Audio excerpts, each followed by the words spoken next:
Hello guys, আসসালামু আলাইকুম। আজকে সকাল সকাল অনেকটা হেলা হয়েছি দেখতে হইরা। আর এদিকে আমার বাবুটা ঘুমাই গেছে, তো ভাবলাম বাবুটার লেগে খানি বানাই দেয়। তো খানি বানাইতে বানাইতে বৃষ্টির দিন আমার খুব বেশি পেটে কোথা লাগতেছে, তো এখানেও চা বানাইলাম আমি আর আমার শাশুড়ি মা খাইমো। আর এদিকে একটু করে আমার দেওরে মাছ কতটা আর লতা কতটা মারি আনছেন। আর এদিকে আমার দিদি আইসে ঘর তার বাচ্চা লইয়া, তো তারাও চা দিলাম আর আমরাও চা খাইলাম একসঙ্গে মিলিয়া। আর আমার বাবুটারও ঘুম শেষ হয়ে গেছে, খালানিতে লেগেছে। আর এদিকে দেওরে তো মাছ লইয়া আনছেন আর লতা আনছেন, তাই ভাবলাম আজকে লতা দিয়ে মাছ দিয়ে রান্না হয়। তো লতা লতা বাঁচি আসিয়া আর এদিকে সিদ্ধ করাত বয়াই দিছি। আর এদিকে ছোটো মাছ আনছেন, আর তো ছোটো মাছ আমার ভাজা হরাত লাগি গেছে। তো তাই মাছ মারিয়ে আনিয়া হয়েছেন আজকে লতা দিয়া আর ছোটো মাছ দিয়ে রান্না করতাম। তো দেওরের আবদার পূরণ তো করা লাগবো, তো এদিকে ছোটো মাছ ভাজা হরাত লাগি গেছে। দেখতে পাইরা কত সুন্দর ইয়ে আজকে।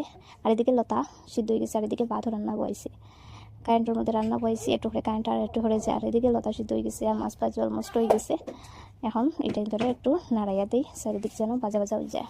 বেশি এবার ভাজা করতাম না, কারণ বেশি ভাজা করলে মাছের টেস্টটা জায়গা। তো এদিকে মাছ রান্না করে লাইছি আর আমার দেওয়ার আইছে এটা সোফানিত। আর খুব টেস্ট হয়েছে, খুব টেস্ট হয়েছে। আর এদিকে কতটা বোনার আছে আর কতটা লতা দিয়ে রান্না করলাম আমরা খাওয়ার লাগিয়া। নতুন লতা আর নতুন মাছ, ছোটো মাছ। তো আপনারা এই বছর লতা দিয়ে মাছ খাইছেন কমেন্ট করিয়া জানাইও। বছরের ফার্স্ট তো বাইর হয়েছে। তে ভিডিও কেমন হয়েছে আশা করি ভালো লাগবো। ভালো লাগলে লাইক শেয়ার কমেন্ট করি। বাই বাই, আল্লাহ হাফিজ।